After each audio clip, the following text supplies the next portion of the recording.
तो नीट 2026 की तैयारी कर रहे हैं आप लोग, है ना, 2026 की। आइडिया है कुछ नीट के बारे में?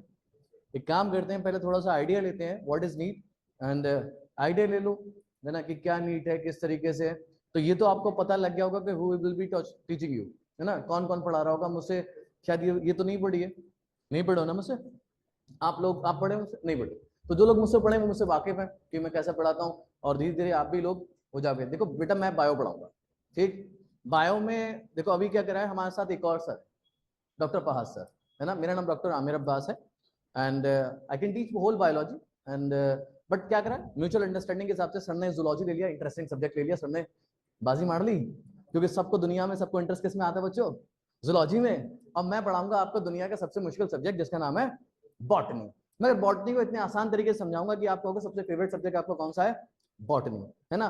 तो ये कहना आसान होता है। देखो जब तक मैं और आप दोनों मिलकर किसी चीज पे मेहनत नहीं करेंगे तब तो कुछ काम नहीं होने वाला। नीट भी उसी का नाम है, नीट भी उसी कंपटीशन का नाम है जिसमें दोनों तरफ पैरेलल मेहनत होती है।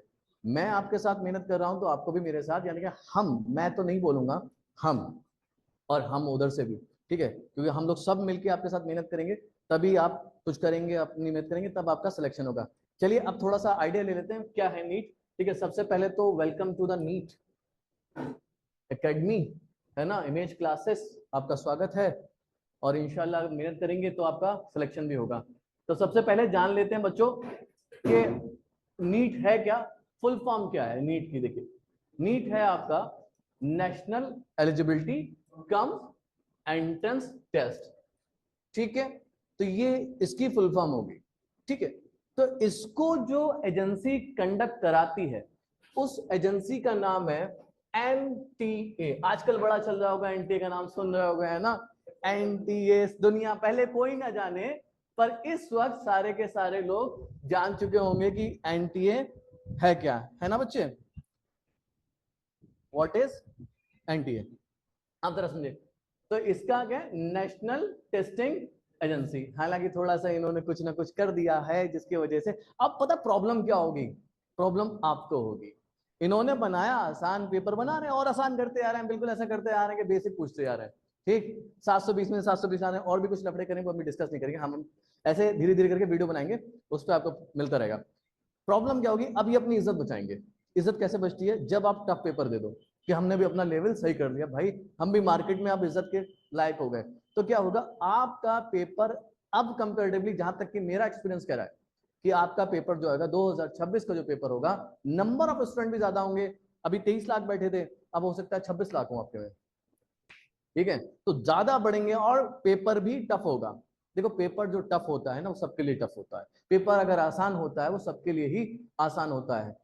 फर्क क्या पड़ता है किसने कितनी पढ़ाई कर रखी है। जैसे कि अभी आप 11 एंट्रेंस का देख के आ रहे हैं एग्जामिनेशन, जो 3 क्वेश्चन बायो के आउट ऑफ सिलेबस आए थे, दैट फॉर एवरीवन, ठीक है, ठीक। वो 3 क्वेश्चन तो आप हटा ही दो, ठीक। अब क्या है, जिसने बहुत अच्छे से पढ़ा होगा उसके 13 आउट ऑफ 13 आ जाएंगे, 16 में से 13, 3 तो मैंने हटा दिया, ठीक। अगर आप एक कॉन्सेप्चुअल लगा के कर जाते हैं, नाइट्रोजन वाला क्वेश्चन जो था, तो आप उसका भी आंसर दे देते। तो जो बच्चा अच्छा पढ़ाई करेगा तो वो कहीं ना कहीं ऊपर जाएगा। तो यहां तक समझ में आया। यहां मैंने 2 लाइन लिखा है कि नीट क्या है, बेसिकली एक एंट्रेंस एग्जाम है, किसके लिए, एमबीबीएस और बीडीएस के लिए। इसके अलावा बच्चों और भी कोर्सेज हैं जिनमें आप नीट के थ्रू एडमिशन ले सकते हैं, उसका मैं बिल्कुल अलग बनाने वाला हूं कि 10 बेस्ट कोर्सेज आफ्टर नीट, है ना। कई बार ऐसा होता है थोड़ा बहुत हो गया ऊपर नीचे एग्जाम में, कुछ भी हो गया तो क्या करें, एमबीबीएस नहीं मिला तो क्या करें अब, है ना, या बीडीएस नहीं मिला तो क्या करें, और क्या कर सकते हैं, वो सब आपको डिटेल्स आने वाले लेक्चर्स वीडियो में मिल जाएगी जो यूट्यूब पे आते रहेंगे, ठीक है। तो मेनली आप दिमाग में रखें कि हमारा फोकस क्या होगा भाई, बात की बात है वो मेरा फोकस क्या होगा या आपका फोकस क्या होगा, हमें किसमें एडमिशन लेना है, इंडिया के सबसे अच्छे मेडिकल कॉलेज में हमें जाके एडमिशन लेना है ना, एमबीबीएस करना है, डॉक्टर बनना है ना। बात समझ में आ गई बच्चों, ये पहली चीज हो गई। दूसरी बात, कंडक्टिंग बॉडी मैंने आपको बता दिया, है ना। नीट की कंडक्टिंग बॉडी कौन सी है, एनटीए। मोड ऑफ एग्जामिनेशन कैसा है, मोड ऑफ एग्जामिनेशन क्या है कि किस तरीके से ये लोग एग्जाम कंडक्ट कराते हैं, क्या तरीका होता है इनका एग्जाम कंडक्ट कराने का, वो है बेटा ऑफलाइन। क्या तरीका बच्चे? ऑफलाइन तरीका। पॉइंट समझ में आया? अब देखो एमयू से तो बाहर निकल आओ महम लाइबा, आप लोग ये एमयू से ही बाहर नहीं निकल पा रहे हैं। अब आ जाओ, एमयू की दुनिया खत्म है ना। आपका एमयू का जो 11 एंट्रेंस तक का सफर था वो यहाँ पर है, या तो आप दोबारा जाओ, है ना। मुझे नहीं लगता इसमें समझदारी है बच्चों, बताऊं। आप नीट की तैयारी करो, उससे निकल आएगा। अरे दोबारा जाना भी है ना, तो नीट की तैयारी करो, उससे निकाल लोगे। और हकीकत बताऊं, जो आज मैं पढ़ाऊंगा तो वो सभी तो पढ़ चुके हैं, बिकॉज हमने आपको जो टच दिया था वो नीट लेवल का दिया था। आपको खबर भी नहीं हुई, आप नीट पढ़ के निकल आए, है ना। जो चैप्टर आज मैं शुरू कराऊंगा तो वो सर ये तो पढ़ा हुआ है, ये तो आपने पढ़ा था क्लास में। क्यों बताया था? क्योंकि आपका बेस स्ट्रांग कर रहे थे, ठीक है। अब ड्यूरेशन क्या होता है एग्जाम का बच्चों? ड्यूरेशन रहता है बेटा 3 घंटे 20 मिनट, यानी कि काफी लंबा पेपर है, ठीक है। 15-15 क्वेश्चन नहीं आते इसमें, इसमें आते हैं टोटल 200 क्वेश्चंस। कितने क्वेश्चन आते हैं बेटा? 200 क्वेश्चन टोटल आएंगे बेटा, 200 क्वेश्चन, जिसमें आपको 180 क्वेश्चन आपको करना है। यानी कि आपको चॉइस कितने क्वेश्चंस की मिल गई? हाँ, और सब के सब क्या होते हैं बेटा? एमसीक्यू। सबसे अच्छी बात क्या है कि क्वेश्चन टाइप क्या है? एमसीक्यू। ठीक है दिलकश, क्या है क्वेश्चन टाइप? एमसीक्यू है। एक क्वेश्चन का ये देते हैं बेटा +4, अगर आपने गलत करा तो देते हैं बेटा ये -1। क्या कर देंगे? ये -1 कर देंगे, ठीक है। तो निगेटिव मार्किंग से हमेशा डरो। मैक्सिमम मार्क्स कितने आ सकते हैं? अगर आप 180 पूरे आप करेक्ट करके आओ, है ना, 180 अगर आप करेक्ट करके आए तो मैक्सिमम मार्क्स आप ला सकते हो 720। और इस साल क्या आ गया? 719 और 718 भी लेके लोगों ने टाइड का एडवर्टीजमेंट कर दिया। क्यों? चौक गए, है ना। अब बेचारे और भी लोग हैं, उनपे केस ठोकने की जिम्मेदारी है, खैर वो सब करेंगे, ठीक। अब लैंग्वेजेस क्या क्या है? लैंग्वेज देखो बेटा, 13 लैंग्वेज में पेपर होता है, 13 लैंग्वेज, जिसमें इंग्लिश है, हिंदी है, असमी है, बंगाली है, गुजराती, मराठी, तमिल, तेलुगु, उड़िया, मलयालम है, कन्नडा है, पंजाबी है और उर्दू। ये कनाडा नहीं है, कन्नड़ा है, ठीक है बेटा। ये क्या है? कन्नड़। ऑफिशियल वेबसाइट, अगर आपको कोई भी क्वेरी हो, है ना, आप चाहते हैं कि कब फॉर्म आएगा, कब इसकी डेट्स होती हैं, और भी जो डिटेल्स हैं, सिलेबस क्या हो गया है, कुछ चेंजेस आए, कंफ्यूजन हो रहा है, सर के पास टाइम नहीं है, नहीं पूछ सकते, या आप बाहर हो, कांटेक्ट नहीं हो पा रहा, तो आप डायरेक्ट भी इस साइट पे जाके आप पता कर सकते हैं, है ना। हर चीज के लिए जरूरी नहीं कि हमारे पास आए, आप छोटी छोटी चीजों के लिए यहाँ पर चले जाएं, बड़ी बड़ी दिक्कतों के लिए हम हैं, ठीक है। छोटी छोटी चीजें आप इस साइट पे जाके, वैसे कुछ होगा नहीं, मैंने सारा कुछ इसमें डाल दिया है, आगे भी स्लाइड्स हैं, उसमें भी आपको सारी नीट की बातें पता लग जाएंगी। यहां तक समझ में आया बेटा कि 720 मार्क्स का है? देखो पता पहले, अभी क्या है कि कम यहां पर अच्छा कॉलेज मिल जाता था, कितने पे? इतने पे मिल जाता था। अभी यहां पर इतना गड़बड़ हो गया मामला कि यहाँ नहीं, मगर इंशाल्लाह फिक्र मत करो, फिर से सही हो जाएगा। आप लोग इन बातों को दिमाग में रखना ही नहीं है। पहली बात तो ये 720 वाली चीज रखना ही नहीं कि क्या हुआ, आंटी ने क्या करा, वो सुधर जाएगा, ठीक है। दुनिया में बहुत कुछ होता रहता है ना, जैसे कि अभी हर जगह हो रहा है गाजा, पर सब सुधर जाएगा, सब सही होना, ये तो है ही ना, ये तो वक्त का यही है कि everything will be fine at his own time, ठीक है। तो ये 720 वाला दिमाग में कि हमारे टाइम पे क्या नहीं, अभी फोकस ये रहेगा कि हमें अच्छे से पढ़ना है। ये है आपका नीट के एग्जाम का पैटर्न, है ना। नीट के एग्जाम का पैटर्न क्या है? 4 सब्जेक्ट है ना। और मजेदार अच्छी बात क्या है कि आपको हर सब्जेक्ट का क्या दिया जा रहा है? एक्सपर्ट दिया जा रहा है, ठीक। Physics, chemistry, botany and zoology, Fahad sir, ठीक है। ब्रिलियंट टीचर है यार, फहद सर बहुत बढ़िया पढ़ाते हैं, है ना। आप पढ़ चुके होंगे, उनसे भी पढ़ा होगा आपने, इन दोनों बच्चों ने पढ़ा है नहीं पढ़ा? बहुत अच्छा पढ़ाते हैं वो भी, है ना, नो डाउट। केमिस्ट्री के इमरान सर तो अभी पढ़ के गए, अभी मजा आ गया होगा। फिजिक्स के जतिन सर बहुत ही बढ़िया टीचर है ना। इसके बाद उन्हीं का है, बहुत बढ़िया टीचर है, बढ़िया से पढ़ाते हैं मजे से। एक बात मैं बता दूं, जो बच्चे नीट में आते हैं उनको फिजिक्स कम समझ में आती है, ज्यादातर उनका वीक सब्जेक्ट क्या होता है बच्चों? फिजिक्स। फिजिक्स पे आपको हमेशा दुगनी मेहनत करनी है एज कंपेयर टू बायो, क्योंकि आप मैथ छोड़ के आए हो, समझ रहे हो, आप मैथ छोड़ के आओ, मैथ की सिस्टर है और दुनिया फिजिक्स पे टिकी है, ठीक। तो फिजिक्स आपको क्या करना है? फिजिक्स में हमेशा डबल मेहनत करके चलना है, वरना अगर आपका फिजिक्स वीक है, आप अपने आप का नाम खुद ही काट लेना कि मेरा नीट में सिलेक्शन नहीं होगा। वीक है तो उसको ये नहीं करना कि आप वीक है तो छोड़ दे, नहीं, मेहनत करो, है ना। यहाँ पर क्लासेस होंगे, क्लासेस के बाद आपके डाउट सेशन होंगे। आपको क्लास कर लिया आपने, देखो थकोगे, मुझे मालूम है कि स्कूल जाओगे आप लोग, स्कूल जाने के बाद यहाँ आओगे, यहाँ आने के बाद फिर सोचोगे घर चले जाएं, कोई घर जाओ, अपना दोबारा पढ़ो, समझ में आता है ठीक, नहीं आता है तो अगले दिन जो डाउट सेशन है उसमें आप बैठ जाओ। डाउट सेशन का मतलब ये नहीं कि पूरा अलग स्पेशली होगा, सर बैठे होंगे, फ्री टाइम में आप सर से पूछिए, ठीक है। किसी के पास भी जरूरी नहीं फिजिक्स में डाउट आए, फिजिक्स आपको डाउट तभी आएगा बेटा जब आप पढ़ोगे। जो बच्चा नहीं पढ़ता उसके पास डाउट नहीं होता, तो डाउट पूछने में कभी भी शर्माना मत, ठीक है बेटा। तो फिजिक्स होगा आपका एक सब्जेक्ट। फिजिक्स में क्या होगा बच्चे, टोटल सवाल जो होंगे सेक्शन ए और सेक्शन बी में बांट दिए गए होंगे, इसको बड़ा ध्यान से सुनना, ठीक है। सेक्शन ए जो रहता है वो रहता है मैंडेटरी। कैसा रहता है बेटा, मैंडेटरी का मतलब समझते हो, मतलब कि जो कि कंपलसरी है, इसमें आप कोई भी ऑप्शन, कोई भी क्वेश्चन छोड़ नहीं सकते। 35 क्वेश्चन आएंगे, इसमें आपके पास चॉइस नहीं है। सेक्शन बी जो है, सेक्शन बी में 5 आपके क्या है, ऑप्शनल है। आप क्या कर सकते हैं, 10 क्वेश्चन कोई भी कर सकते हैं, 5 आप छोड़ सकते हैं। तो 35 और 10 कितने हुए बेटा, 45। तो टोटल क्वेश्चन कितने हो गए यहां से आपको करने के लिए, 45। सेम पैटर्न किस में रहेगा, केमिस्ट्री में रहेगा। क्या हुआ बेटा, सेम पैटर्न रहेगा बेटा। केमिस्ट्री में पहला सेक्शन कंपलसरी, सेकंड क्वेश्चन में 15 में से आप कोई भी 10 कर लीजिए, ठीक है बेटे, कोई प्रॉब्लम नहीं।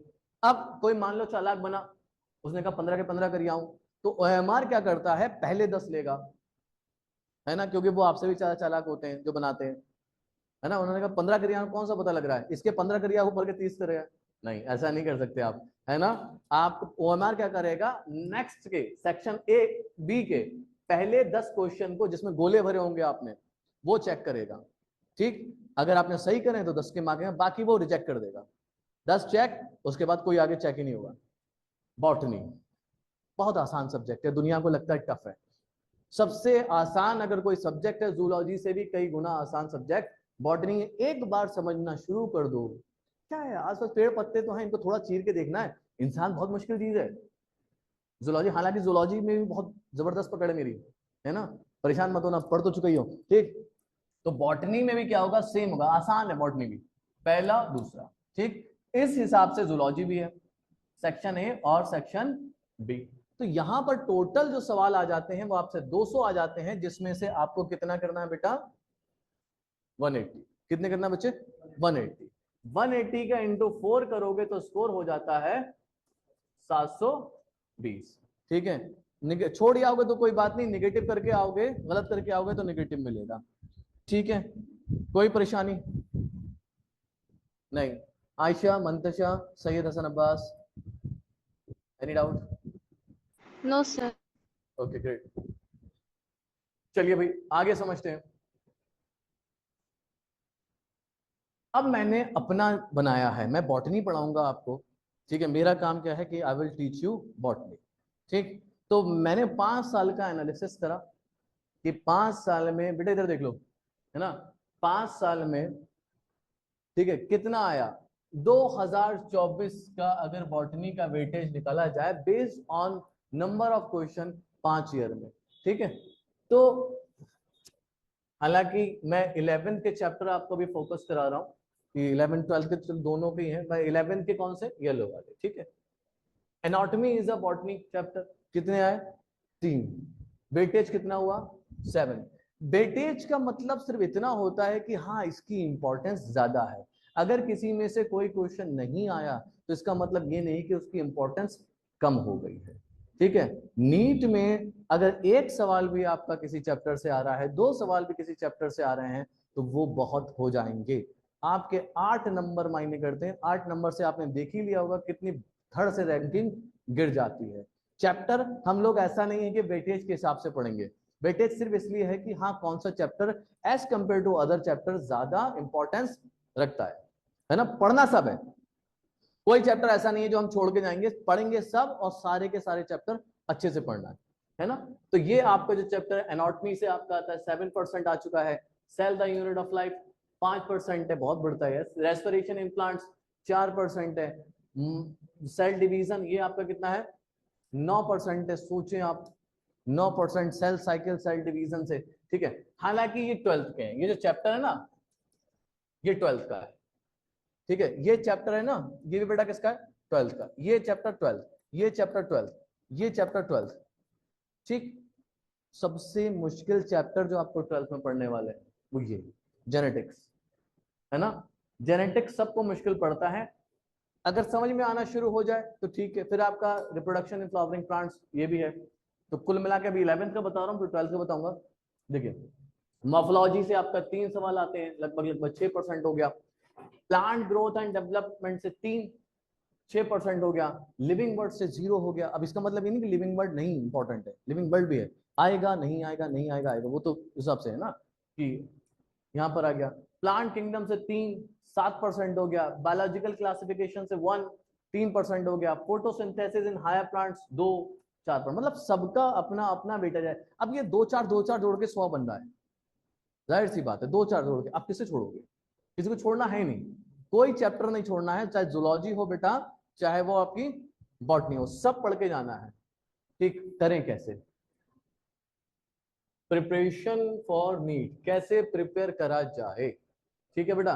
क्या तरीका है कि आप नीट की तैयारी करें, है ना। वो एक स्कूल में बेटा, अगर मैं ये कहूं कि ये तरीका करो, कोई स्पेसिफिक तरीका है नहीं, मगर कुछ पॉइंट आप जो है वो कर सकते हैं। यहाँ पर पहले ही लिखा हुआ है, there is no specific way to prepare for NEET. भैया हमारी जो सबसे अच्छी चीज क्या है, कि सबसे बेस्ट तरीका क्या है कि आपको जो भी पढ़ाया जाए उसके क्या सॉल्व करो आप, एमसीक्यू। सब सिंपल सी बात, हमारा लड़ाई किससे है, एमसीक्यू से। हमारा टारगेट क्या है, एमसीक्यू सॉल्व करना। तो अगर मैं आपको ये बता रहा हूं कि cell is the basic unit of life, have independent existence, जो भी मैंने थ्योरी पढ़ाई उसकी आप क्या करो, एमसीक्यू। उस तैयार कराने की जिम्मेदारी हमारी। कैसे, जो भी हम पढ़ाएंगे उसकी आपको एसएपी देंगे, जैसे आज अभी मिलने वाले होगी केमिस्ट्री की, बायो की भी मिल जाएगी। एसएपी में क्या होता है बेटा, जिन बच्चे नए हैं उनको मैं समझा रहा हूँ, एसएपी में क्या होता है बेटा, 5 एमसीक्यू होते हैं, ठीक, और 5 सब्जेक्टिव क्वेश्चंस होते हैं। एमसीक्यू वो तो आपके बोर्ड में भी आने हैं, ये आप ध्यान रखें, एमसीक्यू आपके बोर्ड में भी आने हैं, नंबर ऑफ एमसीक्यू बढ़ जाएंगे वहां पे। तो और थ्योरी तो बोर्ड में। तो बायो जो सब्जेक्ट है, अगर आपको एमसीक्यू भी सॉल्व करना है तो उसके लिए क्या याद हो, थ्योरी। तो बेहतर क्या है उसके लिए, क्या याद हो, थ्योरी। तो सब्जेक्टिव आपका स्ट्रांग हो, जब तक आपको थ्योरी पे पकड़ नहीं होगी तब तक आपका बायो स्ट्रांग नहीं होगा, ठीक है। तो अपना ग्रंथ क्या है बेटा, एनसीईआरटी। एनसीईआरटी को समझ जाने के लिए हम, ठीक, अब कुछ टिप हैं। Here are 4 tips for better preparation। क्या टिप्स हैं भाई, पहले तो आप सिलेबस समझ लो कि पूरा सिलेबस है क्या, और पैटर्न ऑफ नीट क्या है। ये मैंने आपको आज आपका एक पॉइंट तो मैंने क्लियर कर दिया, यहां से आप आगे बढ़ चुके हो।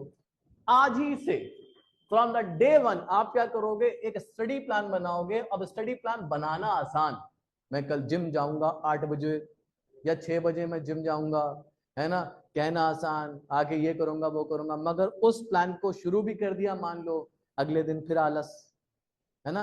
You have to stick to that plan, ठीक है। आपको वो प्लान स्टिक रखना है अपने पास, मतलब कि अपने पास मतलब ये है कि आपको करनी है तैयारी। अब क्या होता है कि तैयारी एक कर्जा है, एक पॉइंट समझो आप, तैयारी क्या है बेटा, एक कर्जा है। आप एक दिन भी छोड़ोगे चढ़ जाएगा, है ना। मैंने आज एक टॉपिक पढ़ाया या फिर 2 टॉपिक पढ़ाए, आपने नहीं करा तो अगले दिन 2 टॉपिक पढ़ाऊंगा, टोटल कितने टॉपिक हो, 4, है ना। ये 4 करके आप सोचो। मैंने एक जगह कहीं पढ़ा था कि 1 रुपए को अगर रोज डबल करते रहो तो 1 महीने में कितना हो जाता है, करोड़ों, 1 करोड़ हो जाता है। सोचो अगर टॉपिक को डबल करते रहे तो आप कैसे करोगे यार, कैसे करोगे, नहीं करोगे ना, बहुत मुश्किल आएगा। तो यही है कि डेली आपको एक प्लान बनाना है, डेली मतलब एक प्लान बनाना है जिसपे आपको डेली वर्क करना है। Solve as many as MCQs as possible. जब आपका अच्छे खासे चैप्टर हो जाए, मतलब पूरा चैप्टर कंप्लीट हो जाए, तो उसका क्या करोगे, पीवाईक्यूज। हमेशा आपका या तो कॉन्फिडेंस बढ़ेगा या फिर कॉन्फिडेंस घटेगा जब आप क्या सॉल्व कर जाएंगे बेटा, पीवाईक्यू सॉल्व कर जाएंगे। फोकस करें किस पे बेटा, वीक एरिया पे, सबके होते हैं वीक एरियाज, ठीक है। अगर आपका प्रॉपर प्रिपरेशन हुई और डेडिकेशन हुआ, कोई भी स्टूडेंट क्या कर सकता है, क्रैक कर सकता है नीट को और फुलफिल कर सकता है बिकमिंग अ डॉक्टर। कोई भी बन सकता है, बस मेहनत करना है। बहुत सारे आप देख रहे हो ना कि बहुत सारे बच्चे जो हैं उनके पेरेंट्स को बहुत ऊपर पोस्ट पे नहीं है, हाई फाई, इवन सब्जी वाले जो होते हैं, मैं किसी को डिग्रेड नहीं कर रहा हूँ बेटा, आप समझिएगा, मगर उनकी जो सोशल लाइफ है वो हम लोगों की लाइफ से टफ है। उनके बच्चों पे जो फैसिलिटीज हैं वो हम लोगों पे बहुत कम है। They can not afford 1 lakh 2 lakh fees, है ना, इवन 40,000 50,000 जितनी मंथली सैलरी उनकी चली जाएगी, आप समझ रहे मेरी बात। सो उसके बावजूद उनका क्या है, प्रॉपर डेडिकेशन है, जिसकी वजह से वो क्या कर रहे हैं, डॉक्टर बन रहे हैं। ठीक, लास्ट फिर मैं आपको थ्योरी की तरफ लेके जाऊंगा, अच्छा खासा टाइम मैंने ले लिया आपका। देखो भाई, चाहे कोई भी दुनिया का एंट्रेंस हो, हमारा क्या रहेगा, treat NCERT as your Bible. अपना जो ग्रंथ है उसको क्या मानो भाई, एनसीईआरटी है, एनसीईआरटी हम लोग को बेटा तैयार करनी है, एनसीईआरटी पढ़नी है। उसके अलावा एनसीईआरटी तैयार करने है गॉज योर अंडरस्टैंडिंग, यानी कि कैसे होगा भाई, जब तक हम क्या नहीं सॉल्व करेंगे, एमसीक्यू। आप एमसीक्यू सॉल्व करिए, है ना, कोई भी, तभी तो लगता है कि हमें समझ में आ गया। ठीक, नोट्स बहुत क्लियर बनाना, डे 1 से आपके नोट्स कैसे हो, बिल्कुल क्रिस्टल क्लियर, है ना, वरना क्या होगा, फंस जाओगे। और जब भी कोई डाउट आए, क्लास में हो तो क्लास में पूछ लो, नहीं हो तो बाद में पूछ लो। ठीक, इंपॉर्टेंट टॉपिक्स कवर करके चलें, और हमेशा जो है पूरी बुक रंगीन नहीं करनी। बहुत सारे बच्चे होते हैं पूरी बुक रंगीन कर देते हैं, लाल नीला लाल, अभी पता ही क्या लग रहा है इंपॉर्टेंट क्या उसमें फिर। अगर आपने पूरी बुक ही हरी नीली कर दी, लाल कर दी, तो इंपॉर्टेंट था क्या उसमें, आप कैसे पहचानोगे, है ना। एक छोटा चिपकाने का आता है, देखा उस बुक पे, है ना, स्टिकी नोट्स कहते हैं उसको, वो आप ले लो, या फिर उतना ही पॉइंट हाईलाइट करो जो कि इंपॉर्टेंट है, अननेसेसरी मत करो। ठीक है बेटा, चलो ये चीज हो गई आपका इंट्रोडक्टरी। अब हम बात करेंगे कि हम पढ़ेंगे क्या। देखो बेटा, आप कहोगे सर ये चैप्टर हम पढ़ चुके हैं, मगर क्या करें, ये चैप्टर आपका बहुत ज्यादा इंपॉर्टेंट है। देखो, चैप्टर का नाम है बेटे, पढ़ा हुआ है, सबका पढ़ा हुआ है, ठीक है, अच्छा चैप्टर है, मगर इसकी इंपॉर्टेंस क्या है। देखो, बॉटनी का एक भी चैप्टर आप सॉल्व नहीं कर पाओगे जब तक कि आपको सेल और सेल डिवीजन दोनों चैप्टर बहुत अच्छे से नहीं आते हो। अगर मैं आपको एनाटॉमी पढ़ाना शुरू कर दूं, तब भी मुझे क्या समझाना पड़ेगा, सेल। आप सोच रहे होगे सर कि 11th का पहला चैप्टर जो है लिविंग वर्ल्ड है, फिर आप सेल क्यों पढ़ा रहे हैं। क्योंकि जब तक मैं लिविंग वर्ल्ड नहीं समझाऊंगा, वो सॉरी, जब तक सेल नहीं समझाऊंगा, तब तक आपके आगे के चैप्टर भी समझ में आने वाले नहीं है। जरूरी नहीं सबका ये सेल स्ट्रांग हो, आप समझिए मेरी बात। कुछ बच्चे होंगे जिनका ये चैप्टर अच्छा होगा, नो डाउट, है ना, 11th एंट्रेंस में अच्छे से पढ़ाया है, अच्छे से पढ़े हो, है ना, तो होगा, मगर जरूरी नहीं सबका हो। हमारे साथ सब बैठेंगे, है ना, कुछ बच्चे क्यों, फिर क्या होगा, उनका जो आगे के चैप्टर हैं, जैसे एनाटॉमी है, मॉर्फोलॉजी है, कोई भी चैप्टर यार, बॉटनी का चैप्टर बिना सेल के होगा नहीं, सिंपल सी बात है ना। मैं आपको पढ़ाऊं, क्या कहते हैं, मैंने पढ़ाया आपको कि भाई इसमें ये वाला टाइप का सेल होता है, अब सेल ही नहीं पता, है ना। मैं सिस्टमैटिक सेल पढ़ाऊं या परमानेंट सेल पढ़ाऊं, तो आपको सेल ही नहीं पता है, तो इसमें, या मैंने प्लांट किंगडम पढ़ा लिया, या फिर बायोलॉजिकल क्लासिफिकेशन चैप्टर शुरू कर दिया, वहां पर किंगडम मोनेरा पढ़ा रहा हूँ, किंगडम, आपको सेल ही नहीं पता होगा तो आप कुछ भी नहीं आगे समझ पाओगे। तो ये चैप्टर बहुत ज्यादा इंपॉर्टेंस रखता है, ठीक है, इसीलिए मैंने इस चैप्टर को आपका शुरू कराया, पहले ही उससे आंसर निकल के आता है कि क्या सेल है। ठीक है बच्चे, चलें, तो पहला टॉपिक हो गया हमारा सेल।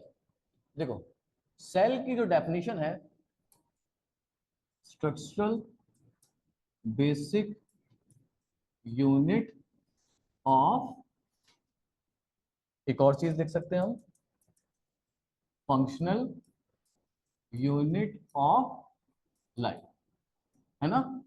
सेल क्या है, structural functional unit of life है। ठीक है बेटा, ये तो सबको पता है बच्चे कि व्हाट इज सेल की structural function of unit of life है। अच्छा, अब इसको हम लोग ऐसा क्यों कह रहे हैं भाई कि सेल आपका स्ट्रक्चरल है, सेल आपका फंक्शनल यूनिट ऑफ लाइफ है। देखिए भाई, दुनिया में आपके एनसीईआरटी में एक लाइन लिखी है, एक वर्ड लिखा है, इन एनिमेट, ठीक है, और दूसरा लिखा हुआ है वर्ड बेटा एनिमेट, ठीक है, एक इनएनिमेट और दूसरा एनिमेट। इन एनिमेट का मतलब होता है बच्चे नॉन लिविंग। क्या मतलब होता है बेटा, नॉन लिविंग। एनिमेट का मतलब होता है बेटा लिविंग, एनिमेट का मतलब लिविंग। अच्छा, इसको हम नॉन लिविंग क्यों कह रहे हैं और उसको हम लिविंग क्यों कह रहे हैं, उसका सीधा सा मतलब किससे, हमारे सेल से। तो जो नॉन लिविंग होते हैं उनमें क्या होता है बेटा, सेल जो होता है वो क्या होता है बेटा, एब्सेंट होता है। और लिविंग में क्या होता है, सेल बेटा प्रेजेंट होता है। लिविंग में क्या होगा बेटा, सेल प्रेजेंट होगा। जैसे अब मैं इसकी बात करूं, it is not made up of cell, है ना, ये क्या है, ये मेड अप ऑफ सेल है नहीं, ये कैसा हो गया फिर, इनएनिमेट। पर मैं क्या हूं, या फिर जो भी आप ऑर्गेनिज्म देख रहे हो, बर्ड्स देख रहे हो, एनिमल देख रहे हो, जो भी देख रहे हो, they are made up of cell, so they are making the structure, है ना, they are making the structure of an organism. ठीक है। अब on the basis of number of cell, अगर मैं ये कहूं on the basis of number of cells, ठीक है, अब कितने नंबर हैं सेल में, या सॉरी ऑर्गेनिज्म में, ऑर्गेनिज्म जो होगा वो डिवाइड कर दिया जाएगा दो टाइप में। एक, या तो ऑर्गेनिज्म बना होगा केवल एक सेल का, किसका बना होगा, एक सेल का, ठीक है, और या फिर ऑर्गेनिज्म बना होगा बहुत सारे सेल का, पानी क्या है, या फिर ऑर्गेनिज्म कैसा होगा बेटा, मल्टी सेलुलर होगा, है ना, नंबर ऑफ सेल। अच्छा, अब ये जो यूनिसेलुलर ऑर्गेनिज्म है इसकी जो बात कर लेते हैं, मान लीजिए ये एक सेल है, ठीक है, अब ये सेल क्या है, ये सेल अपने आप में एक ऑर्गेनिज्म है, अगर यूनिसेलुलर की बात करूं, है ना, तो एक सेल की क्या हो जाती है, अपनी इंडिपेंडेंट एग्जिस्टेंस, हाँ या ना, है ना। अब कोई मान लो कि मैं कह रहा हूं कोई भी इंडिपेंडेंट एग्जिस्टेंस कर रहा है, कोई भी सेल, तो वो इस काबिल तो हो कि अपनी जो बेसिक लाइफ प्रोसेस की एक्टिविटीज हैं उनको कर सके, तभी तो वो इंडिपेंडेंट एग्जिस्टेंस करेगा, है ना। तो सेल की प्रॉपर्टी में क्या आया कि इट कैन, या it has property of independent existence. दूसरी बात क्या आएगी कि it can perform all the basic process of life. उसमें क्या क्या बताता हूं। अब बेसिक प्रोसेसेस में क्या आता है बच्चे, बेसिक प्रोसेसेस में आ जाएगा बेटा, जैसे कि हम लोग जो पढ़ा था, याद करो, लाइफ प्रोसेस में क्या क्या था, और रेस्पिरेशन था, और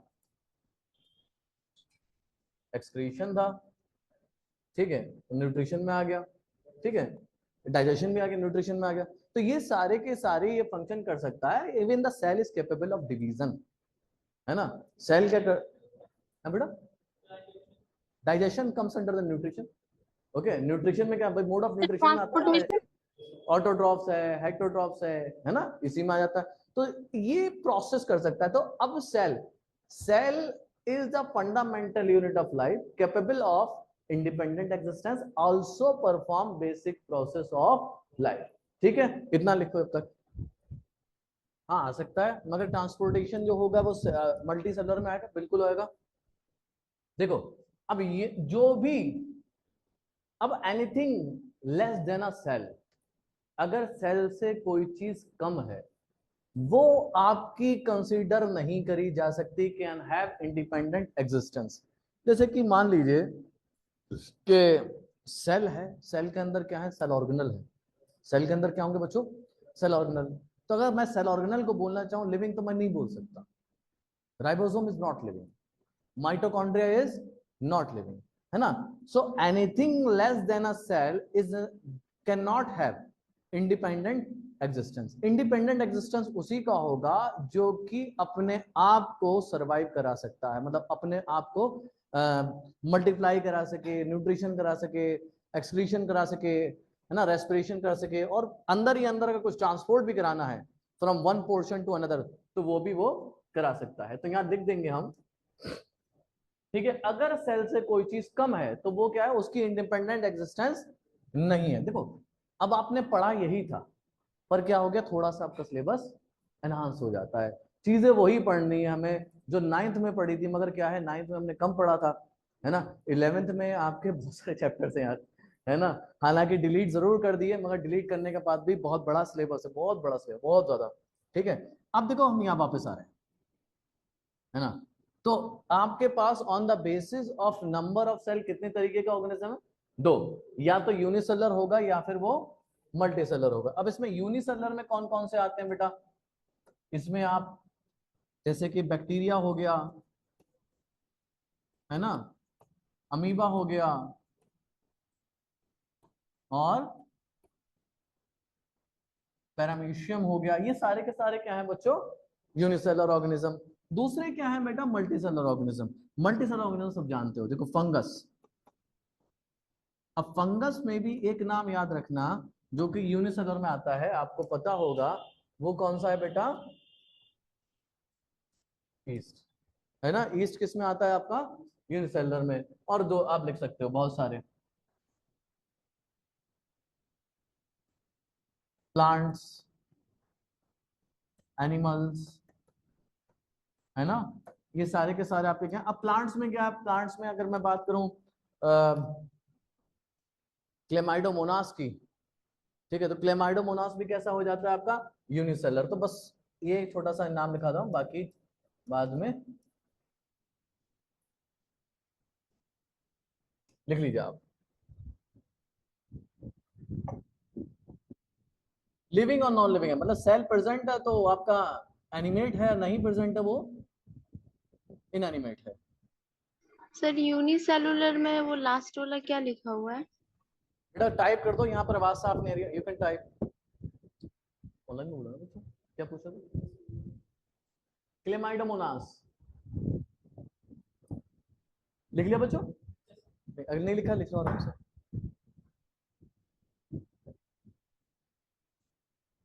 हो गया। अगला है बेटा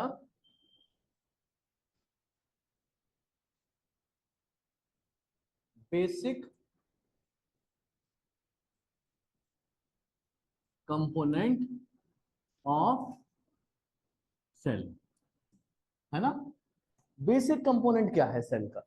सेल में क्या क्या चीजें मिलेंगी? देखिए भाई, कोई भी अगर आप ऑर्गेनिज्म देखेंगे तो सबसे ऊपर आपको उसमें क्या मिल जाएगी? एक मेम्ब्रेन मिल जाएगी। भाई यूनिवर्सल चीजों की बात करेंगे जो सब सेल में मिले, ठीक। तो सबसे बाहर जो मेम्ब्रेन मिलेगी, इसके बाहर भी मिलती है एक और लेयर, मगर अभी हम जो बात करें किसकी बात कर रहे हैं? प्लाज्मा मेम्ब्रेन, है ना। ये सब में मिलना है ना, चाहे वो कोई भी सेल हो, यानी कि कुछ सेल ऐसे हैं ना जिसमें एक्सेप्शन है, जैसे कि आपका एनिमल सेल, है ना, और जैसे कि आपका यूग्लिना है, इनमें क्या होता है? सेल वॉल नहीं होती, है ना। तो इसलिए हम लोग क्या करें, प्लाज्मा मेम्ब्रेन तो सब में मिलना है, ठीक है। ये प्लाज्मा मेम्ब्रेन एक बाउंड्री है, डिलिमिटिंग स्ट्रक्चर है ना, जो कि क्या करता है? हद को तय करता है, कितना किसी सेल की हद हो सकती है। जितनी ज्यादा बड़ी प्लाज्मा मेम्ब्रेन वो उतना ज्यादा बड़ा सेल होगा, जितनी छोटी प्लाज्मा मेम्ब्रेन वो उतना छोटा होगा, है ना। तो boundary of a cell is defined by plasma membrane. Okay, तो पहला क्या हो गया बेटा? प्लाज्मा मेम्ब्रेन हो गया। और क्या कह सकते हैं बच्चों इसको? बाउंड्री ऑफ द सेल, ठीक है।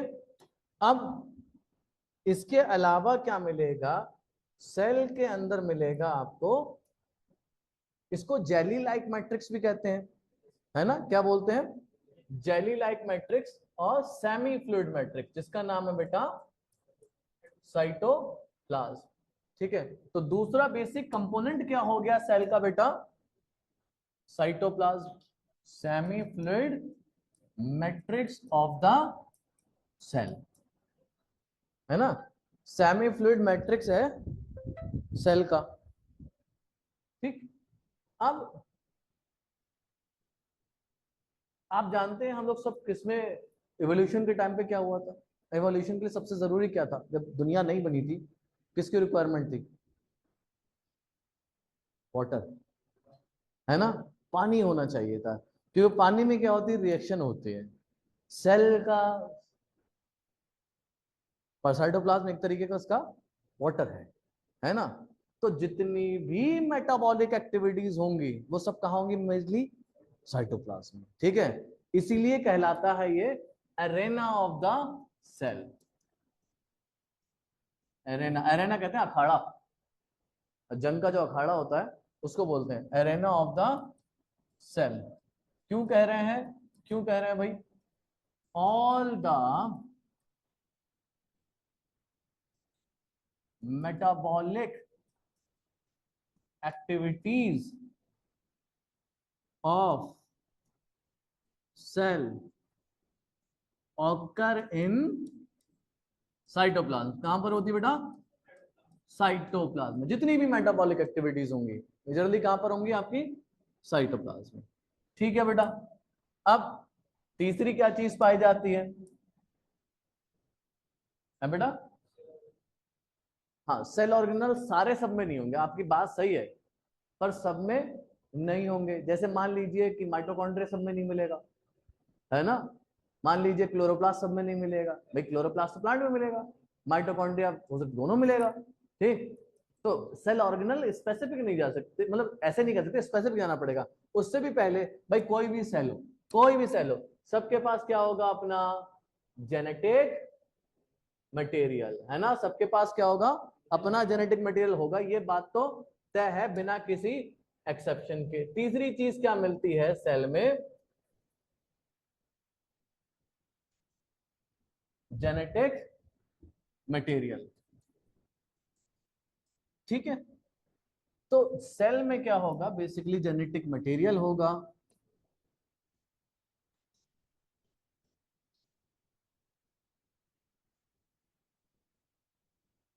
अब जेनेटिक मटेरियल किस फॉर्म में होगा? क्रोमोसोम के फॉर्म में।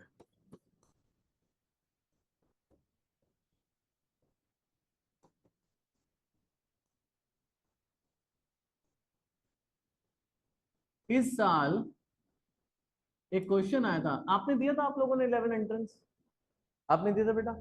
नहीं दिया। 11 एंट्रेंस का दूसरा क्वेश्चन था, पहला तो नाइट्रोजन वाला था, दूसरा क्वेश्चन क्या था? हाँ, the genetic information is they are source of information of protein, यानी कि प्रोटीन के बनने का इंफॉर्मेशन का सोर्स किसके पास है? आप जैसा भी जितनी भी इंफॉर्मेशन है ना हमारी, मैं इंसान क्यों दिख रहा हूं, या वो दूसरा जो है ऑर्गेनिज्म वो अलग क्यों दिख रहा है? Because of the chromosome. अब क्रोमोसोम की वजह क्यों? क्योंकि क्रोमोसोम जो होता है basically, chromosome is made up of DNA, और साथ में protein. Protein, DNA and protein. Chromosome किसका बना होता है बच्चे? डीएनए और प्रोटीन का। और जितनी भी इंफॉर्मेशन स्टोर होनी है वो किसमें होगी बच्चों? डीएनए में होगी। ठीक है, तो जेनेटिक मटेरियल में क्रोमोसोम है, और chromosome is made up of DNA and protein. And सैन हम कह सकते हैं कि DNA stores all the information, यानी कि सोर्स है फॉर फॉर्मेशन ऑफ प्रोटीन। देखो ये आप एक बात समझो मेरी बच्चा, ठीक?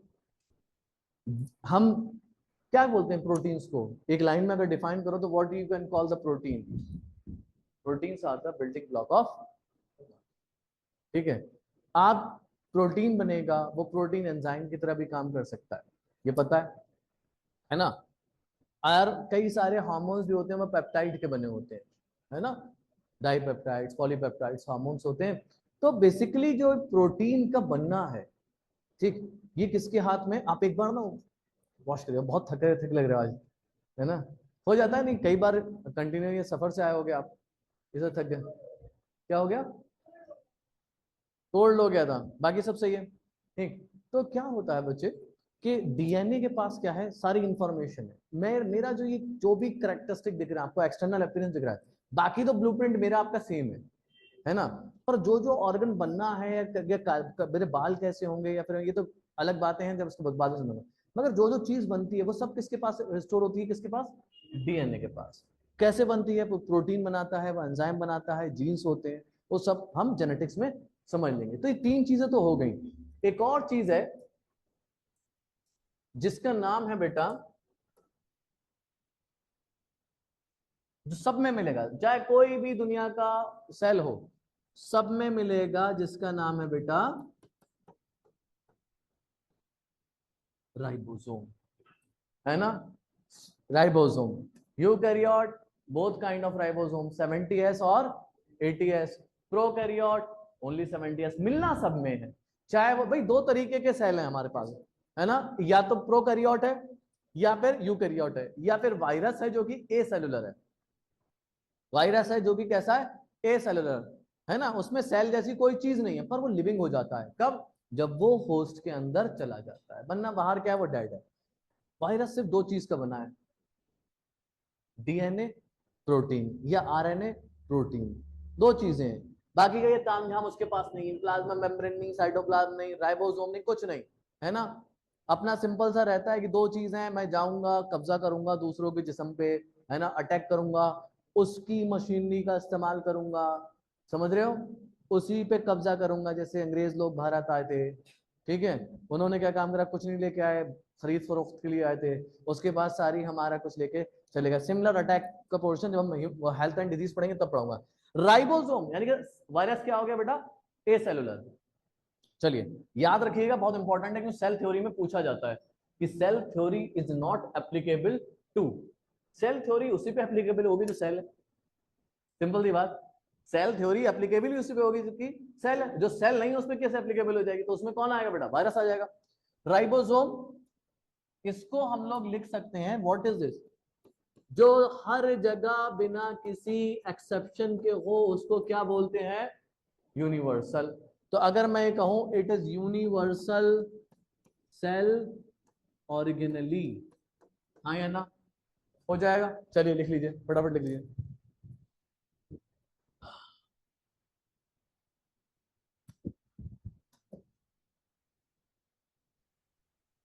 सर ये जेनेटिक मटेरियल वाला समझा दीजिए पार्ट। बच्चों एंट्रेंस एग्जाम के कोई भी क्वेश्चन के लिए, अभी बता दे रहा हूँ बेटा, जेनेटिक मटेरियल वाला एंट्रेंस एग्जाम के कोई भी क्वेश्चन के लिए प्लीज आप लोग डिस्कस करें नवाब सर के साथ, क्योंकि सबसे बढ़िया जो आपको जवाब मिल सकता है एंट्रेंस का, वो तो यार तुम लोग जानते हो किसके पास होगा, नवाब सर। वो एक्सपर्ट है यार, वो 3 साल से, उनका 3-4 साल माशाल्लाह, वो बेमिसाल बेमिसाल बेमिसाल होते ही जा रहे हैं, है ना। और कोशिश ये कर रहे हैं कि यार आपका नीट क्वालिफाई या जेई क्वालिफाई करा के एक बम फोड़ दें अलीगढ़ में, है ना, पहले साल में तो बहुत, है ना, आसानी, क्योंकि बेटा सब आसान क्यों नहीं है यार, जितना ज्यादा सिलेबस होगा उतना मुश्किल तैयार करना होगा, है ना। 1-2 दिन की मेहनत हो जाती है, 1-2 दिन मेहनत कर लोगे वो ठीक है, मगर लॉन्गर कंपटीशन है इसमें, आपकी मेहनत बहुत 2 साल की है, 1 साल की नहीं है। 2 साल आपको जम के मेहनत करनी है, मगर 2 साल के बाद अरे पैसा छापोगे भाई, ऐसा वैसा नहीं छापोगे। साल में 1-2 बार तो फॉरेन का टूर मान लोगे, सर को मुझे बताया करो, सर मैं यहाँ पर हूँ, मेरे बच्चे बताते हैं मुझे, है ना, खुशी भी होती है, बहुत ज्यादा खुशी होती है। कुछ तो यही जेएन मेडिकल कॉलेज में, मैं नहीं, मैंने उस टाइम नीट भी नहीं था, मैंने नीट नहीं करा, मैंने रिसर्च करी है ना, मेरी पीएचडी है माइक्रोबायोलॉजी से। तो मेहनत 2 साल की कुल मिला के बात है। यहाँ से ऑल काट दे, क्यों, ऑल में क्या होगा, बाकी जगह खाली हो जाएगी, तो ऑल नहीं लिखेगा, इसको हम लिख सकते हैं मेन एरेना, है ना, इसको क्या बोल सकते हैं, मेन एरेना। मेन एरेना बाकी जगह भी होती है रिएक्शंस, तो मेन एरेना लिख सकते हैं।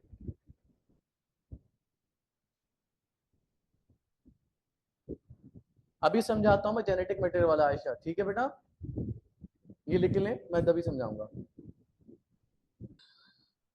अभी तक कोई दिक्कत बच्चों, कहीं कुछ, नीट का पैटर्न समझो। और पता है इस हफ्ते आपका, ध्यान से सुन लो मेरे बच्चे, ऑनलाइन ऑफलाइन दोनों बच्चे सुन लो, इस हफ्ते आपका संडे को नीट पैटर्न पे और जेई पैटर्न पे टेस्ट होगा, ठीक है, इसलिए कि आपको आइडिया लग जाए कि एग्जाम देते कैसे हैं। वो जरूरी है यार, शुरुआत से करेंगे, जैसे होता है ना, जैसे कि प्रैक्टिस होती है बिल्कुल अभी से, उसमें बिल्कुल वैसे ही खेलना है ना, वैसे ही करना तैयारी, ऐसा नहीं कि भाई 15-20 दिन बाद फिर होगा, महीने 2 महीने बाद, नहीं, एक पूरा पैटर्न सेट है आपका, मैं आपको बताऊं, पूरा पैटर्न सेट है पूरे साल का, कि कितने नीट के एग्जाम होने हैं, कितने आपके सब्जेक्टिव होने हैं, ठीक, 2 नीट के एग्जाम, है ना, 3 सब्जेक्टिव, ये है, ये आप दोगे। फोकस दोनों पे करना, जिसका सब्जेक्टिव अच्छा होगा वो नीट ऑटोमेटिकली अच्छा कर लेगा। आप समझो मेरी बात, अगर कोई थ्योरी है, उसी थ्योरी में से एमसीक्यू बनता है, इसमें से मैं 15 एमसीक्यू निकाल दूंगा। फॉर एग्जाम्पल मैं पीछे यहाँ ले चलूं, अब मैं आपसे पूछूं एक सवाल बना, main arena of the cell is, वहां ऑप्शन दे दूं, अरे ऑप्शन दे दूं, मैं ऑप्शन देने दो, है ना, अभी तो ताजा ताजा है। मैं इसीलिए कहता हूं बायो पे इतना ताजा ताजा, बायो पे इतना एतबार मत करना, बायो जब 1-2 घंटे बाद हो जाए तब अपने आप को चेक करो। तो जिसकी थ्योरी अच्छी उसका ही ऑब्जेक्टिव अच्छा, ठीक। अब असर्शन रीजनिंग आती है ना, जैसे असर्शन रीजनिंग यहां से बनाऊं मैं कि cell can perform all the essential या बेसिक प्रोसेस ऑफ लाइफ, ये मैंने ऐसे ही दे दिया, ठीक। रीजन दो, ठीक, रीजन बिकॉज अ सेल, या बिकॉज ना लगाऊं, cell can perform nutrition, respiration and excretion, ये दोनों बातें, असर्शन भी सही और रीजन भी। तो हम लोग आगे भी प्रैक्टिस करेंगे कि सबसे ज्यादा अटकता बच्चा कहाँ है, असर्शन और रीजनिंग में, उसके वो सॉल्व करना सीखेंगे और अच्छे खासे सवाल आपके आते हैं। हाँ भाई, एक बच्ची कह रही थी मुझे इसका समझा दें कि जेनेटिक मटेरियल क्या है। आयशा बेटा अब तुम्हें समझा रहा हूं मैं, ठीक है, मैं ज्यादा आज इसलिए नहीं पढ़ा रहा हूँ कि ज्यादा आप समझो, अभी हमारे पास टाइम है, स्टिल वी हैव टाइम, ठीक है। तो बेटा जेनेटिक मटेरियल क्या होता है, वो जिसमें कि हमारी सारी इंफॉर्मेशन भरी हो उसको हम जेनेटिक मटेरियल भी कहते हैं। कुछ ऑर्गेनिज्म में ये आरएनए है, जैसे कि वायरस, हालांकि जरूरी नहीं सारे वायरस में आरएनए हो, मैं फिर बता रहा हूँ, जरूरी नहीं कि सब वायरस में क्या हो, आरएनए हो, है ना। कुछ वायरस में क्या मिलता है आपको, DNA as a genetic material. तो आयरस RNA can have, sorry, virus can have both genetic material, either मतलब या आरएनए या DNA, but not both at the same time, कि वायरस में अच्छा आरएनए डीएनए दोनों नहीं, वायरस में जेनेटिक मटेरियल होगा या तो आरएनए होगा या फिर उसका डीएनए होगा, दोनों नहीं होंगे। चलो ये हो गया। तो जेनेटिक मटेरियल वो होता है जिसमें सब इंफॉर्मेशन हो, जैसे चिड़िया का बच्चा चिड़िया बनेगा, सिंपल सी बात, ये किसमें कैसे बना, बिकॉज जो स्पर्म फ्यूज हुआ है और जो ओवा फ्यूज हुआ है उसमें जो डीएनए था उसमें इंफॉर्मेशन थी कि ये कैसे कैसे चीजें बनेंगी और क्या क्या बनेगा। बात समझ में आ रही है। तो जेनेटिक मटेरियल उसे कहते हैं जिसमें कि ऑर्गेनिज्म की सारी इंफॉर्मेशन स्टोर हो। हमारे अंदर क्या पाया जाता है, डीएनए। डीएनए किसमें पाया जाता है बच्चों, क्रोमोसोम में, ठीक है, chromosome is made up of DNA, ठीक है। ये हो गया। अब थोड़ा सा आपको एक और पॉइंट टॉपिक पढ़ा दूं, आप पढ़े हुए हो मुझे मालूम, I know you know the topic. तो हिस्ट्री की बात करते हैं हम, ठीक है। नाम जानते हो आप, रॉबर्ट हुक। क्या करा था इन्होंने, discover the cell but they were dead cell from the कॉक, सिंपल सी लाइन है। तो पढ़ाना पड़ता है बेटा, दोबारा पढ़ाना पड़ता है।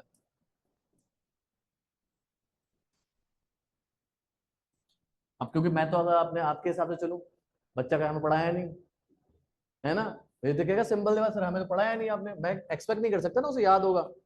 डिस्कवर द सेल फ्रॉम कॉक स्लाइस, है ना, जो बार्क होती है प्लांट की, उसकी जो आउटर मोस्ट लेयर होती है उसे कॉर्क कहते हैं। उस कॉर्क को उन्होंने काट के देखा, उन्हें क्या दिखे, इस तरीके के स्ट्रक्चर दिखे, है ना, हनी कॉम्ब लाइक स्ट्रक्चर था ना ये, देखो सब बच्चों को आता है माशाल्लाह, ठीक है। अब इसको इन्होंने कहा भाई ये तो क्या दिख रहा है, सेल। तो इन्होंने हालांकि सेल नहीं कहा, इन्होंने क्या कहा, सेलुला, यानी कि कंपार्टमेंट्स, है ना, सेलुला बोला। तो discover the cell from the कॉक स्लाइस, और सब के सब कैसे थे बेटा, देवर डेड सेल। कैसे थे बच्चा, देवर ऑल डेड सेल। अब यहां पर दूसरे, अच्छा ईयर भी लिख देते हैं, वेरी गुड, 1665। इसको हल्के मत लीजिएगा, किसी भी टॉपिक को हमें क्या नहीं लेना है, हल्के में नहीं लेना, और ज्यादा भारी भी नहीं लेना, उसको हल्का बनाने का काम हमारा है, भारी तो होने नहीं देंगे, ठीक है। कोई भी टॉपिक, जैसे कि मेंडल का, आप सोचो कि मेंडल के 7 कैरेक्टर हमने पढ़े अभी 10th में पढ़े, है ना, सेम सवाल उठ के आया था, which of the following is not a Mendelian character, 2 साल पहले आज से नीट में। कोई सोच सकता है, इतना बिल्कुल हल्का फालतू सवाल बना के दे देंगे। अब जो बच्चे उस कैरेक्टर पे ध्यान नहीं दिए उनका तो गया सवाल, वरना 4 नंबर आसानी से आते हैं। तो कोई भी सवाल हल्का नहीं है। अब यहाँ पर ये डेट जो है ना, ये भी हल्की नहीं है ना, एक एक चीज आपकी क्या है, इंपॉर्टेंट है। ठीक है बेटा। दूसरा, एंटोन वॉन लीवेनहॉक। क्या देखा इन्होंने, लिविंग सेल। इनको किसके लिए क्रेडिट दिया जाता है भैया, ये है हमारे साइंटिस्ट जिन्होंने देखा लिविंग सेल। ठीक है, लिविंग सेल किसमें देखे बेटा, पॉन्ड वाटर में। कौन कौन से सेल थे आपके, एल्गी थे, बैक्टीरिया थे, और स्पर्म सेल थे। ठीक है। अच्छा, इन्होंने, रॉबर्ट हुक ने ना एक किताब भी लिखी थी, अगर आपको याद हो। उस किताब का नाम था बेटा माइक्रोग्राफिया। ये बुक थी, ये किसने लिखी, रॉबर्ट हुक ने, है ना, रॉबर्ट हुक ने लिखी थी। अब एंटोन लेवेनहॉक की भी कोई तारीख होगी, इनकी तारीख थी बेटा 1674, है ना, 1674 की बात है ना। अपना ये ड्रैपर थे बेटा, कपड़े बेचने वाले थे, है ना, ये ड्रैपर भी थे और साइंटिस्ट भी थे। तो क्या करते, बहुत बारीकी से देखा करते चीजों को। इतना शौक आया तो इन्होंने ऑर्गेनिज्म देखना शुरू कर दिया। तो यूनिसेलुलर ऑर्गेनिज्म, एल्गी होते हैं ना, unicellular algae, bacteria, sperm cell, तो इनको देखने का क्रेडिट किसको जाता है, यूनिसेलुलर ऑर्गेनिज्म को देखने का क्रेडिट किसको जाता है, एंटोन वॉन लीवेनहॉक को। सेल में तीसरी इंपॉर्टेंट चीज होती है बेटा न्यूक्लियस। रॉबर्ट ब्राउन, है ना, क्या करा था रॉबर्ट ब्राउन ने, ही डिस्कवर्ड द न्यूक्लियस, है ना। न्यूक्लियस को डिस्कवर करा था, साल था 1831। ठीक है, लिख लें आप।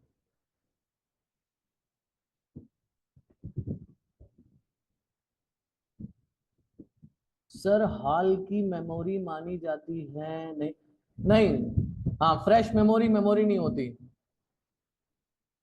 मेमोरी तो वो चीज है ना जो आपको यहाँ बाद में चेक करी जाए, है ना। अभी मैंने कुछ बात कही, वो आपको याद है, तो वो बात थोड़ी ना है। बस अभी हो जाएंगे केमिस्ट्री वाले नोट्स, सर मैं अभी सर भी कर देंगे, अभी लास्ट में हो जाएगा सारे नोट्स अपलोड, परेशान नहीं होना, जैसे होते हैं वैसे चलता है, वैसे हो जाएंगे, है ना। और प्लीज आप लोग अपना फीडबैक जरूर दें, है ना, और लोग, है ना, कि how was the lecture, each and every lecture, है ना, बहुत जरूरी है हमारे लिए। दोनों चीज होगी बेटा, नीट की प्रिपरेशन हमारा दोनों चीज चलेगी, हमारी लाइफ भी चलेगा, और क्या कहते हैं, ऑनलाइन भी है ऑफलाइन भी है, दोनों है, ठीक, दोनों है। हो गया बेटा। देखो लास्ट टॉपिक है, इतना ही मैं सोच के आया था, उतना ही मैंने पढ़ाया है। मुझे मालूम था कि मैं कितना कितना टाइम मुझे मिलेगा, कैलकुलेटेड था। सेल थ्योरी, है ना, सेल थ्योरी बता दूं, बाकी तो सेल का और डिटेल हम अगले लेक्चर में लेंगे। कब की बात है, 1838, जिसको इंग्लिश समझ में नहीं आती वो समझ ले 1838। हो गया, ठीक है ना। इन 1838, 1838 में एक आपके जर्मन के बॉटनिस्ट थे, जर्मन बॉटनिस्ट मतलब जर्मनी में रहने वाले, है ना। बॉटनिस्ट कौन होता है, जो कि प्लांट की स्टडी को करता है ना, प्लांट पे काम करे, वो बॉटनिस्ट है। तो जर्मन बॉटनिस्ट थे जिनका नाम था मैथियास शिलडन। इन्होंने क्या बताया, इन्होंने प्लांट्स पे काम करा और बोला कि all plants are composed of cell. किसके बने हैं बेटा, सेल के बने हैं। देखिए कोई क्वेश्चन तो नहीं है, ठीक है। अब सेम टाइम में लगभग लगभग बेटा इन 1839, ये आपके कहाँ के थे, अंग्रेज यानी कि ब्रिटिश और जूलॉजिस्ट, जानते होंगे मेरे बच्चे पढ़ाए हुए सारे जानते होंगे इसका नाम, है ना, थियोडरे श्वान, है ना। इन्होंने बताया, इन्होंने एनिमल पे स्टडी करी, है ना, कि एनिमल्स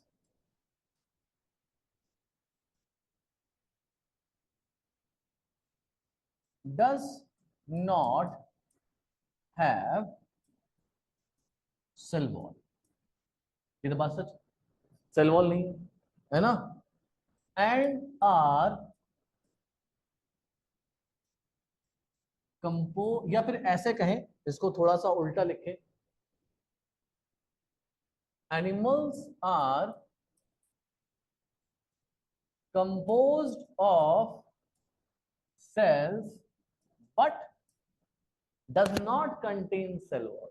अभी बात सही है ना, कि सेल के बने हैं पर उनके पास क्या नहीं है, सेल नहीं, सेल वॉल नहीं है।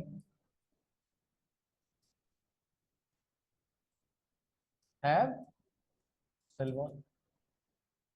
सेल वॉल किस में दिखी इनको, प्लांट्स में, ना कि एनिमल में। इन्होंने देखा कि प्लांट्स हैव सेल वॉल।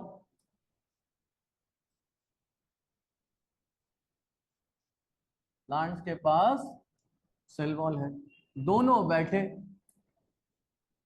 है ना, दे फॉर्मुलेटेड सेल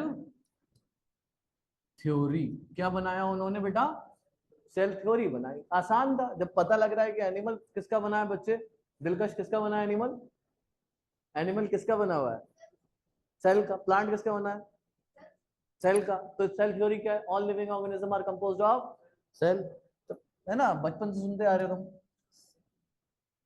तो हम सेल थ्योरी को लिखेंगे क्या, all living organisms are composed of cells। ठीक है। अब सवाल ये उठ रहा था कि भाई सेल आया कहां से, है ना, सवाल ये उठा। तो एक साइंटिस्ट थे जिनका नाम था रुडोल्फ वर्चो, सुना होगा नाम, ठीक है। तो उन्होंने बताया कि भाई साहब ऐसा करो कि सेल डिवीजन समझाया उन्होंने। ये सेल है, इस सेल से क्या होंगे बेटा, दो सेल बनेंगे। इस सेल से क्या होंगे, दो सेल बनेंगे। इस सेल से भी क्या बनेंगे बेटा, दो सेल बनेंगे। अब उन्होंने वापस पूछा, जैसे मैं क्या आपसे पूछूं, हालांकि मैं सिर्फ समझाने के लिए बोल रहा हूँ। उन्होंने पूछा ये सेल कहां से आया, तो जवाब क्या आया होगा, इससे। बोले ये कहां से आया, इससे।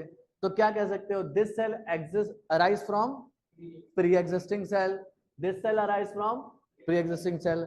हालांकि अभी भी आपका एक क्वेश्चन आया था, इसमें फिर से हम एलिमेंटल इंटरेस्ट की तरफ आ गए कि हम लोग कैसे बने हैं, पहला सेल कैसे बना होगा, केमिकल से, है ना। अब सवाल तो वहीं अटक गया ना, पहला सेल कहां से आया, पहला सेल। भाई ये प्री होता ना, सवाल पूछते मुर्गी आई पहले अंडा आया, भाई दुनिया में सवाल है ना। तो पहला सेल जो सवाल पूछा, पहला सेल बना था जब आपकी दुनिया में, जब पृथ्वी बन रही थी ना, तो एटम्स थे, हाइड्रोजन, हीलियम, है ना, ये सब चीजें थी, नाइट्रोजन, ऑक्सीजन, सल्फर, ये कंबाइन होने लगे, कार्बन, ठीक है, कंबाइन होने लगे तो सिंपल मॉलिक्यूल बने, फिर कॉम्प्लेक्स मॉलिक्यूल बने, फिर टेम्परेचर थोड़ा लो हुआ, बारिश हुई, बारिश में ये बारिश हुई तो बारिश में क्या होगा, पानी से रिएक्शन, है ना, फिर क्या हुआ, रिएक्शन से बन गई लिपिड की मेम्ब्रेन, जिसको बोला गया प्लाज्मा मेम्ब्रेन। तब बना कोई, ये इसमें पता कितने साल लग गए, 500 मिलियन साल। पृथ्वी के बनने के कितने मिलियन साल बाद, 500 मिलियन। 1 मिलियन में कितना होता है, 10 लाख। 500 मिलियन में कितना हुआ है भाई, कितना हो गया, 50 करोड़। तो लगभग लगभग है ना आइडिया। भैया इतने साल लग गए एक सेल बनने में, समझे, इतने साल लग गए। तो आसान नहीं है कोई चीज बनना। तो इतने सालों बाद हमारा एक सेल आया, वो भी केमिकल से बनके। मगर अगर कोई भी हमसे पूछेगा कि ये वाला सेल कहां से आया, तो हम किसकी बात को मानेंगे, रुडोल्फ वर्चो की। जब हम पूछे, है ना, फिर अगर वो पूछेगा पहला सेल कहां से आया, तब हम किसकी बात मानेंगे, हेल्डन की। हेल्डन ने बताई केमिकल थ्योरी कि केमिकल से बना पहला सेल। पर अगर पूछता है ये सेल किससे आया, तो हम बताते हैं रुडोल्फ वर्चो को।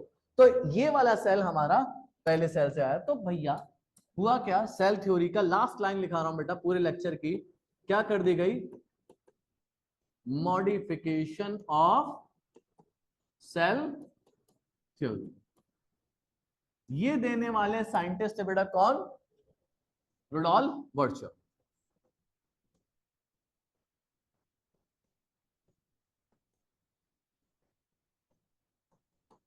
है ना? क्या बोला इन्होंने? इन्होंने आसानी से बोला कि भैया कि अपनी लैंग्वेज में बोल के चले गए ओमनिस, हाँ ओमनी सेलुला ई सेलुला, यानी कि every single cell arise from pre existing cell. Last line है बस, है ना?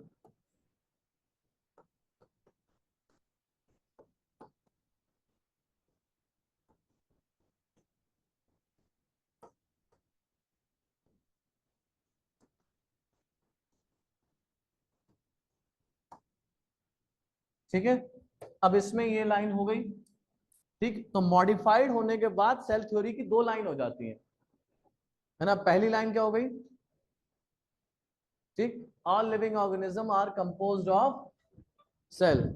ठीक है, सारे लिविंग ऑर्गेनिज्म किसके बने हुए हैं? सेल के। अच्छा, यहां पर जो मॉडिफाई कर दिया, ध्यान रखना, मॉडिफिकेशन के बाद एक छोटी सी लाइन और ऐड करी गई। क्या बोला?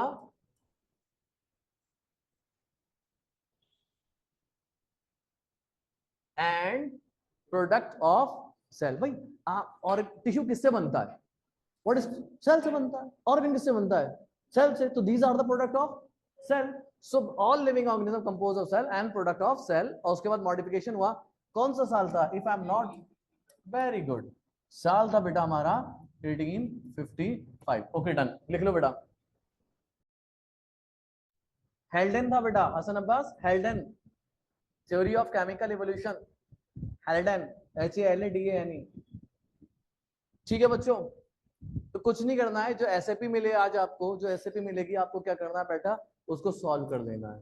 ठीक है, उसको सॉल्व कर लीजिए, आराम से हो जाएगा। इतना ही पोर्शन मैंने एसएपी में डाला था, इतना ही पोर्शन आपको मैंने पढ़ाया है, क्योंकि आई नो कि मुझे थोड़ा इंट्रोड्यूस करना है आपको नीट के साथ, है ना? पर डेली मेहनत करिए, है ना? डेली मेहनत करिए, चीजें समझिए। जो नहीं आए क्लास में, भी तो टाइम है आपके पास, दोबारा पढ़िए, समझ में नहीं आया फिर हमारे पास आ जाइए आप। ठीक है बच्चा, ख्याल रखें आप लोग अपना। ऑनलाइन में अल्लाह हाफिज, बाय बाय, टेक केयर। बिल्कुल बेटा, बिल्कुल, अल्लाह हाफिज बेटा, टेक केयर। सब सही आ रही है? Yes, we are live on YouTube. Yes, we are live on YouTube. शुरुआत करते हैं। हेलो बच्चों, हेलो, अस्सलाम वालेकुम, very warm good afternoon to all of you. जैसे कि कल सेशन हम लोगों ने कर रखा था और आप लोगों के लिए खास ना जुनून batch, specially for NEET JEE humanities and commerce, जुनून बैच लेकर के आए थे और जिसका कल एक कंप्लीट फीचर्स लॉन्च किया गया था। आज हम उसके लिए बताते चले कि हम लोग ने सेशन को लाइव करने के लिए कहा था, तो प्लानिंग ये है कि ज्यादा अच्छा रहेगा कि हम उसको प्रीमियर कर दें और शाम के टाइम में करें, ताकि आप वीडियोस को देख सके। जितने भी 5 दिन का ये डेमो बैच हम लोगों ने कंप्लीटली फ्री रखा है, 5 days demo batch with this experience faculties. इतने शानदार एक्सपीरियंस फैकल्टीज से आप पढ़ने का मौका है। 5 दिन के लिए आप लाइव ज्वाइन कर सकते हैं, और बैच को अगर ज्वाइन करना है तो बैच को ज्वाइन करने के लिए आप डायरेक्ट हमसे जुड़ सकते हैं, क्योंकि 5 दिन पहले अगर कोई ज्वाइन कर रहा है थ्रू दिस डेमो चलते चलते तब तक ज्वाइन कर ले वो, तो उसको हम ऑलरेडी 5000 रुपीज का डिस्काउंट, है ना, वन टाइम पेमेंट करने पे ऑफलाइन मोड में अगर ज्वाइन करता है तो, और 3000 रुपीज का डिस्काउंट अगर वो ऑनलाइन मोड में ज्वाइन करता है तो। ठीक है, ह्यूमैनिटीज का बैच हो, कॉमर्स का बैच हो, नीट हो या जेई हो, फीस वैसे बहुत कम रखा है हम लोगों ने। इसकी फीस मात्र नीट और जेई की 45,000 है और इसकी 25,000 है ना। ह्यूमैनिटीज और कॉमर्स की ऑनलाइन की फीस 13,000 है ना, 13,000 रुपए। और यहाँ पे भी ऑनलाइन की फीस 13,000 रुपीज है नीट और जेई का। साथ साथ कोई कंप्लीट फीचर हमने कल रिवील किया था कि क्या क्या खास चीजें हम देने वाले हैं। ये बताना जरूरी था कि हम लोग जो डेमो बैच दे रहे थे चैनल पे, स्पेसिफिक चैनल हमारा बनाया है नीट और जेई के लिए, जिसका लिंक हमने ऑलरेडी डिस्क्रिप्शन में आपको दे रखा है। बाकी हर अपने सोर्सेज पे हमने इसको शेयर कर रखा है, तो आप वहां पर जाकर के हमारे चैनल को सब्सक्राइब कर सकते हैं, specially for NEET JEE and humanities and commerce. ठीक है, आज से क्लासेस शुरू है। 5 दिन का फ्री डेमो है, 5 दिन का फ्री डेमो, 1 दिन लो, 2 दिन, 3 दिन, 4 दिन। इनफैक्ट हम संडे का टेस्ट जो नीट जेई पैटर्न पे हम ले रहे हैं वो भी हम आपको फ्री में दे रहे हैं। फ्री एक्सेस लेने के लिए आपको हमारे ऐप पे आना पड़ेगा और ऐप में जुड़ने के लिए आपको इस नंबर पे कांटेक्ट करना पड़ेगा ना। इस नंबर पे कांटेक्ट करके आप हमारे ऐप में जुड़ करके और आप डायरेक्ट 1-to-1 अपने टीचर से डाउट पूछ सकते हैं और SAPs जो हम देंगे उसका आप लाइव वर्जन ले सकते हैं, उसका फायदा उठा सकते हैं। तो YouTube पे कराने से बेहतर ये डिसाइड हुआ है कि हम आपको ऐप के अंदर, आप हमारे इमेज क्लास के ऐप में, इनफैक्ट लेक्चर हम बिल्कुल डाउनलोड, लेक्चर हम प्रीमियर कर देंगे अगले दिन।